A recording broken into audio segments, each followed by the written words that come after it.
શિવનું ભયાનક સ્વરૂપ એટલે કે કાલ ભૈરવ. મહાદેવે કેમ લીધો હતો કાલ ભૈરવ ભગવાનનો અવતાર?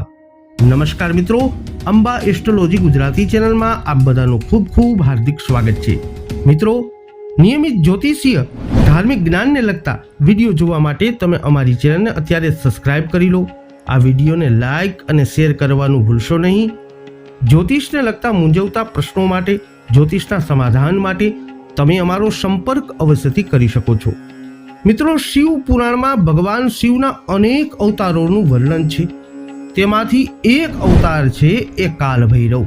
દર વર્ષે કાલ ભૈરવ જયંતિ કાર્તક મહિનાના કૃષ્ણ પક્ષની અષ્ટમી તિથિ ઉપર ઉજવવામાં આવે છે. ભગવાન કાલ ભૈરવની પૂજા સાત્વિક અને તામસિક બંને રીતે કરવામાં આવે છે.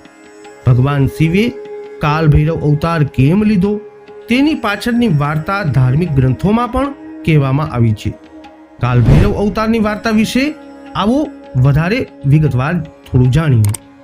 શિવ પુરાણ અનુસાર એક વખત પરમ ભગવાન બ્રહ્માને પોતાના પર ગર્વ થયો.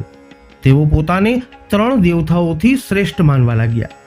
જ્યારે વેદોએ આ વિશે પૂછ્યું ત્યારે તેઓએ મહાદેવને શ્રેષ્ઠ જાહેર કર્યા. બ્રહ્મદેવે પણ તેમની વાત સાંભળી નહીં. તે જ ક્ષણે બ્રહ્મદેવ પાસે એક તેજસ્વી પ્રકાશ દેખાયો, જે એક ભયાનક માણસમાં પરિવર્તિત થયો. પછી મહાદેવે આકાશમાંથી એક અવાજ દ્વારા કહ્યું કે તમે સમયના સ્વામી છો અને તમારી ભયાનકતાને કારણે તમે ભૈરવ છો, તેથી તમે કાલ ભૈરવ છો. શિવના આશીર્વાદ પ્રાપ્ત થયા પછી કાલ ભૈરવે તરત જ પોતાના નખથી બ્રહ્માજીનું 5મું મસ્તક કાપી નાખ્યું. આમ કરવાથી કાલ ભૈરવ બ્રહ્મ હત્યા એટલે કે બ્રાહ્મણને મારવાનું દોષ એટલે કે પાપથી દબાઈ ગયા અને બ્રહ્માનું માથું તેના હાથ પર ચોંટી ગયું. બ્રહ્મ હત્યાના પાપથી મુક્તિ મેળવવા માટે કાલ ભૈરવ કાશી ગયા, જ્યાં બ્રહ્માનું મસ્તક તેના હાથથી અલગ થઈ ગયું. આમ કાલ ભૈરવ બ્રહ્મ હત્યાના પાપમાંથી મુક્ત થયા.